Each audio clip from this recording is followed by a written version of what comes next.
Hello, I'm going to be going over the origins of Camp Pendleton and how it became a Marine Corps base. It's currently the largest Marine Corps base for the West Coast. Originally it was developed to fight the Japanese in the Pacific Theater. Originally it was a California rancho, so that's the historical significance of it. It was owned by Mexico, and it was called Santa Margarita y Las Flores. That's what the rancho was called. So originally, it's actually a deep-rooted historical site for the Marine Corps because they occupied the area twice before it became a base. So the first occupation came during the Mexican-American War, and that's when 402 Marines in Southern California clashed in the Battle of San Pasqual. And the Santa Margarita Ranch House was actually the headquarters for the California forces, and it was led by Andres Pico, who owned the rancho, and that's where he set up his headquarters. He was the commander. There was a big cavalry battle, and eventually the Marines won this battle. They took over the rancho, destroyed the headquarters, and they occupied that land afterwards. So the decisive battle allowed the Marine Corps to have a legacy already in this area.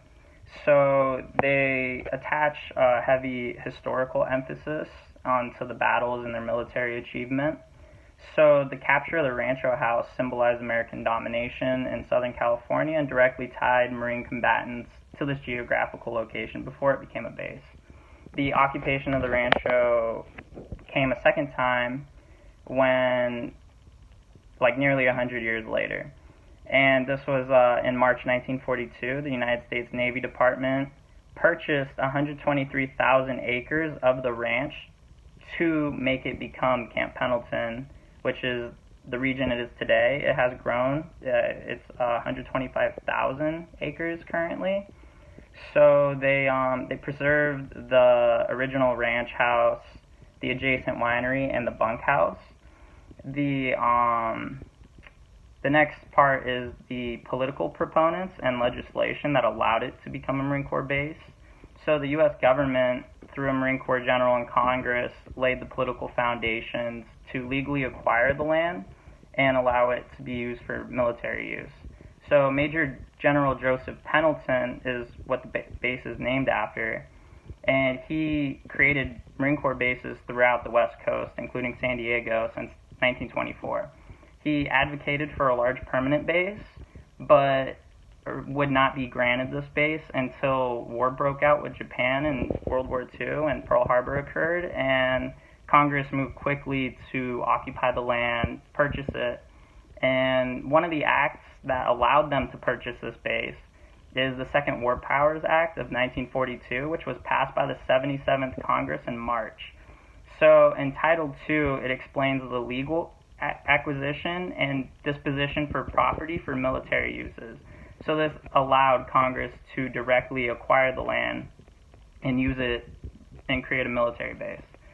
So they purchased the Santa Margarita y Las Flores rancho and then converted it into a huge military complex to fight the Japanese in the island hopping campaign.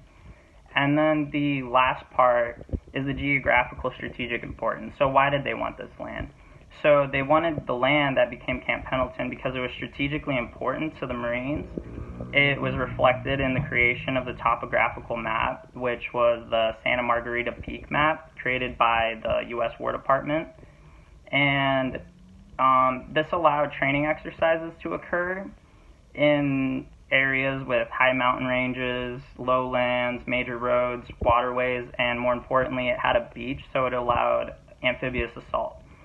So these huge distinct features allowed the Marine Corps to operate in training missions and pre-deployment training before they went to the Pacific Theater. So military generals really wanted this land. It provided vital benefits to expanding the military complex during World War II. A huge crucial part about the land was also the natural resources the government acquired. So it's interesting to note that Camp Pendleton includes 3 mountain ranges, 5 lakes, 3 rivers, 425 miles of fence already, 260 miles of roads and numerous granite and flagstone quarries. So this gave the government a large amount of natural resources, along with an ability to practice. So a direct example of Camp Pendleton's use of training comes from the creation of the 4th Marine Division during World War II, and their record to first utilize the base for combat practice. So they participated in landing exercises near Highway 101 at the time, the field problems at Las Pulgas Canyon and the tank camps, command post exercises, pillbox assault in Windmill Canyon, night attacks near the Santa Margarita River, and similar field work. A Marine division around this time was 20,000 strong, and the conducted operations were full-scale war games. So this huge amount of area allowed the Marine Corps to practice and reflect before they were deployed. So Camp Pendleton has become the most important Marine Corps base because of its deep-rooted history, its political birth, and the calculated flexibility it provided to the Marine Corps. So Camp Pendleton has become a permanent base with a long legacy that will continue to cultivate the shock troops, being the Marine Corps, ensuring the security of the American experiment. So thank you.